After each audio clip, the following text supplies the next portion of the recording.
امریکہ چاہتا تو آیت اللہ خامنائی کے جنازے میں ایرانی قیادت کو نشانہ بنا سکتا تھا، مگر جوہری مذاکرات کا راستہ کھلا رکھنے کے لیے ایسا نہیں کیا۔ سپریم لیڈر کی تدفین کے بعد بات چیت دوبارہ شروع ہوگی۔ تہران معاہدہ کرنے کے لیے بےتاب ہے۔ امریکی صدر کا دعویٰ۔ صدر ٹرمپ نے کہا نیتن یاہو نے وائٹ ہاؤس میں ملنے کی درخواست کی ہے۔ اسرائیلی وزیر اعظم کو معلوم ہے باس کون ہے۔ ملاقات اگلے ہفتے ہو سکتی ہے۔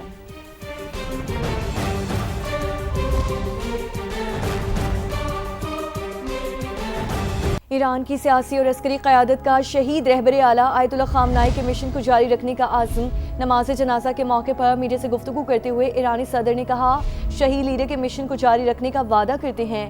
نائب صدر محمد رضا عارف نے کہا شہید سپریم لیڈر کے احکامات پر عمل کرنا سب کی ذمہ داری ہے۔ ایرانی آرمی چیف نے دھمکی دی کہ آیت اللہ خامنائی کو شہید کرنے والوں کا گریبان نہیں چھوڑیں گے۔ ایرانی فوج نے دشمن کو کسی بھی شرارت سے خبردار کر دیا۔ ترجمان ایرانی بری افواج بریگیڈیئر جنرل محمد اکرمینیا نے میڈیا سے گفتگو میں کہا دشمن کی کسی بھی جارحیت کا جواب تباہ کن ہوگا۔ جنگ بندی سے فائدہ اٹھا کر اپنی دفاعی اور جنگی صلاحیتوں میں اضافہ کر رہے ہیں۔ ملک کے دفاع کی تیاریوں میں ایک لمحہ بھی ضائع نہیں کریں گے۔ امریکہ چاہتا تو آیت اللہ خامنائی کے جنازے میں ایرانی قیادت کو نشانہ بنا سکتا تھا، مگر جوہری مذاکرات کا راستہ کھلا رکھنے کے لیے ایسا نہیں کیا۔ سپریم لیڈر کی تدفین کے بعد بات چیت دوبارہ شروع ہوگی۔ تہران معاہدہ کرنے کے لیے بےتاب ہے۔ امریکی صدر کا دعویٰ۔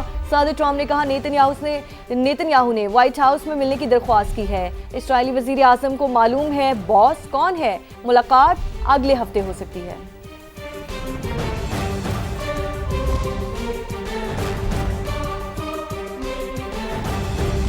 خبروں کا سلسلہ آگے بڑھاتے ہیں اور ذکر لاہور میں غیر ملکی خواتین کے اغوا کے ہائی پروفائل کیس کا۔ D I G operations Faisal Kamran کہتے ہیں 8 ملزمان گرفتار کیے جا چکے ہیں، 4 کا ریمانڈ لے لیا ہے۔ خواتین کا 164 کا بیان کیسے لیک ہوا معلوم نہیں۔ کیس سی سی ڈی نہیں، لاہور پولیس دیکھے گی۔ وزیر اعلیٰ پنجاب نے میرٹ پر تفتیش کا حکم دے دیا۔ ایک افسوسناک واقعہ لاہور میں رپورٹ ہوا۔ کارلوس نامی ایک شخص کال کرتا ہے اور وہ بتاتا ہے کہ ایک بچی اور اس کی دوست پاکستان آئے تھے، اب مجھے پتہ لگا ہے کہ وہ اغوا ہو گئے۔ 26 جون کو یہ اسلام آباد ایئرپورٹ پہ لینڈ کی تھی۔ گاڑی کی ڈیٹیلز ایکسائز سے فوری نکالی گئی، گاڑی کی پاسنگز دیکھیں، موٹر وے پہ کب آئی، موٹر وے سے کب نکلی، لاہور میں کب آئی، ایف آئی آر ٹائملی ہوئی، میڈیکل سب سے پہلے میڈیکل ٹائملی ہوا، اس کے بعد 164 کی سٹیٹمنٹ ہوئی، تمام قانونی تقاضے پورے کیے گئے۔ اس کے بعد انہی ملزمان کا جب ریمانڈ لیا گیا، آپ نے دیکھا ہوگا کہ وہ ہتھکڑیوں میں اسی طرح جس طرح کوئی بھی ملزم پیش ہوتا ہے ہتھکڑیوں میں پیش کیے گئے۔ چیف منسٹر صاحبہ کی کال بھی آئی کہ آپ نے اس میں 100% میرٹ کرنا ہے، جو مرضی ہے کوئی شخص اگر غلط کام کیا ہے تو اس کی سزا ملنی چاہیے۔ 164 کا بیان کورٹ کے پاس ہوتا ہے، اس کی کاپی کورٹ کے پاس ہوتی ہے، اس کا مجھے نہیں پتا کہ وہ کہاں سے لیک ہوا، اس کی کسٹوڈین ہے کورٹ۔ اسلام آباد میں پاک فضائیہ کے بہادر افسر نے خاتون کو بچاتے ہوئے اپنی جان قربان کر دی۔ خاتون سے زبردستی کرنے والا موٹر سائیکل سوار ملزم فائرنگ کر کے فرار ہو گیا۔ گروپ کیپٹن عاصم طارق موقع پر ہی شہید ہو گئے۔ قمر المنور رپورٹ کریں۔ ایئر فورس کے بہادر گروپ کیپٹن عاصم طارق خاتون کو بچاتے ہوئے شہید۔ واقعہ اسلام آباد کے تھانہ مارگلہ کی حدود میں شاہین چوک پر پیش آیا۔ ابتدائی اطلاعات کے مطابق group captain Asim Tariq 9th avenue سے گزر رہے تھے کہ ایک موٹر سائیکل سوار کو زبردستی اور خاتون کو مزاحمت کرتے دیکھا۔ گروپ کیپٹن عاصم طارق کی مداخلت پر لڑکی گاڑی کی دوسری طرف بھاگ گئی۔ اسی دوران ملزم سعد نے بدکلامی کی اور فائر کھول دیا۔ گولی لگنے سے عاصم طارق موقع پر ہی جام شہادت نوش کر گئے۔ ملزم فرار ہو گیا۔ پولیس نے شواہد جمع کر کے تفتیش شروع کر دی۔ پولیس کے مطابق خاتون نے بتایا کہ ملزم اس کا دفتر میں کلیگ تھا، جس نے اسے کام پر ساتھ لے جانے کی پیشکش کی، لیکن راستہ بدل کر زبردستی کہیں اور لے جانا چاہتا تھا۔ خاتون نے کہا کہ مزاحمت کے دوران گروپ کیپٹن عاصم طارق نے بروقت مداخلت کر کے مجھے محفوظ کیا۔ گروپ کیپٹن عاصم طارق کی قربانی اس بات کی عکاس ہے کہ پاک فوج کے سپاہی صرف سرحدوں ہی کے نہیں، عزت کے بھی رکھوالے ہیں۔ شہید کے عزم اور بلند کردار کی بڑے پیمانے پر ستائش، قومی اور سوشل میڈیا پر انہیں خواتین کے تحفظ کے لیے اپنی جان قربان کرنے والے بہادر افسر کے طور پر یاد کیا جا رہا ہے۔ وفاقی وزیر داخلہ محسن نقوی نے آئی جی اسلام آباد پولیس سے واقعے کی رپورٹ طلب کر لی۔ شہید عاصم طارق کے اہل خانہ سے اظہار تعزیت، ملزم کی جلد گرفتاری یقینی بنانے کی ہدایت کرتے ہوئے کہا شہید کے لواحقین کو انصاف کی فراہمی میں کوئی کسر اٹھا نہ رکھی جائے۔ اسلام آباد میں خاتون کو بچانے کے دوران ایئر فورس کے افسر عاصم طارق کو شہید کرنے والا ملزم سعد گرفتار کر لیا گیا ہے۔ قمر المنور سے ہی جانتے ہیں۔ قمر، ملزم کو کہاں سے گرفتار کیا گیا؟ جی ملزم کو حساس اداروں نے جو گرفتار کیا ہے راولپنڈی کے سبرب سے اور اس کو ابھی نامعلوم مقام پر منتقل کیا گیا. ملزم جو ہے اس کا نام سعد ہے اور یہ یہاں پر الیکٹرانکس کی دکان پر کام کرتا تھا اور کیش اینڈ کیری جو ہے وہاں پہ اس خاتون کے ساتھ بھی ملازمت کرتا تھا. تاہم آج اس واقعے کے بعد یہ وہاں سے فرار ہوا اور راولپنڈی کے علاقے میں جو ہے وہ موجود تھا, جس کے بعد حساس اداروں نے کارروائی کرتے ہوئے اس شخص کو گرفتار کر لیا, جس نے ابتدائی طور پر یہ کہا ہے کہ اس نے طیش میں آ کر یہ واقعہ پیش آیا, جس کے نتیجے میں عاصم طارق جو ہے گروپ کیپٹن وہ اس میں شہید ہو گئے تھے. ٹھیک ہے قمر, آپ کو بہت شکریہ. ٹیلی کام بل کے ذریعے پرائیویٹ پراپرٹی پر قبضے کا تاثر غلط ہے. نجی جائیداد میں راستہ لینے کے لیے مالک کی اجازت ضروری ہوگی. پاکستان ٹیلی کمیونیکیشن بل کے تنازع پر وزیر قانون اعظم نذیر تارڑ کی وضاحت. وزیر آئی ٹی شہزاد خواجہ فاطمہ نے الزام تراشیاں کرنے والوں کے خلاف قانونی کارروائی کا عندیہ دے دیا.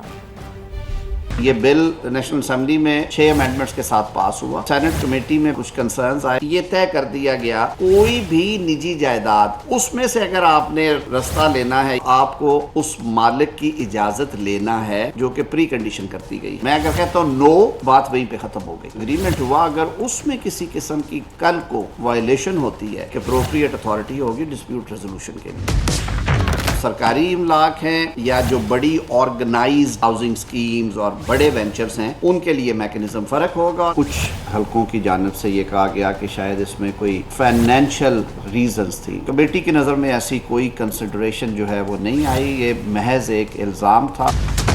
2006 میں تو 2G تھا, اس زمانے کا جو بل تھا وہ ناکافی تھا. آج کی 5G ٹیکنالوجیز اور جو ہم نے ڈیجیٹل کنیکٹیویٹی کرنی ہے, یہ اوورآل نظام جو ہے وہ اس کو امپروو کرنا ضروری ہے. الزامات لگائے گئے. وزیر اعظم صاحب سے گزارش کی ہے کہ اس کی باقاعدہ انکوائری کریں. اگر تو ہمارے اینڈ پہ کوئی بھی کسی بھی قسم کی کوئی کمی پیشی ہے ہم ذمہ دار ہیں, مگر اگر اس میں یہ چیز نہیں نظر آتی تو پھر لیگل پروویژن ساری موجود ہیں. ملک بھر میں شدید گرمی کے دوران بجلی کا بحران. کراچی، لاہور، راولپنڈی سمیت مختلف شہروں میں گھنٹوں غیر اعلانیہ لوڈ شیڈنگ. رات کو نیند نصیب ہے نہ دن میں سکون. کاروبار بھی تباہال. شہریوں کی دہائیاں حکومت سے لوڈ شیڈنگ کے فوری خاتمے کا مطالبہ کرتی ہیں.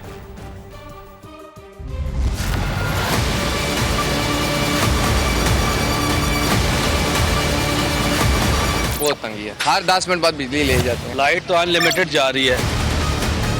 گرمی بہت ہے, سویا نہیں جاتا. کسی کا آن لائن کام ہے تو وہ نہیں ہو رہا. ہر گھنٹے بعد بتی جا رہی ہے اور ٹرانسفارم بار بار سے سری جا رہے ہیں. 1 گھنٹہ آتی ہے پھر 2 گھنٹے لیے غائب. ملک بھر میں شدید گرمی اور حبس, اوپر سے بجلی کی طویل لوڈ شیڈنگ. دن کو سکون نہ رات کو چین. کاروبار بھی متاثر ہو رہے ہیں.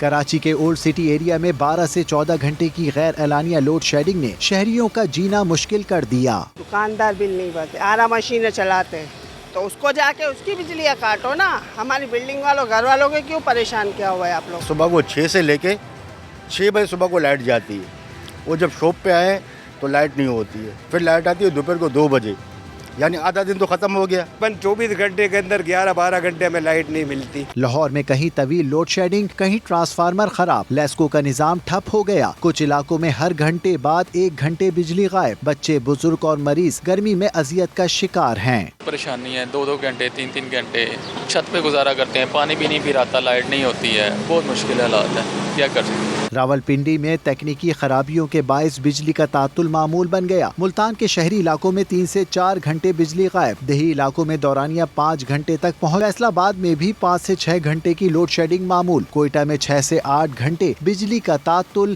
وبال جان ہے.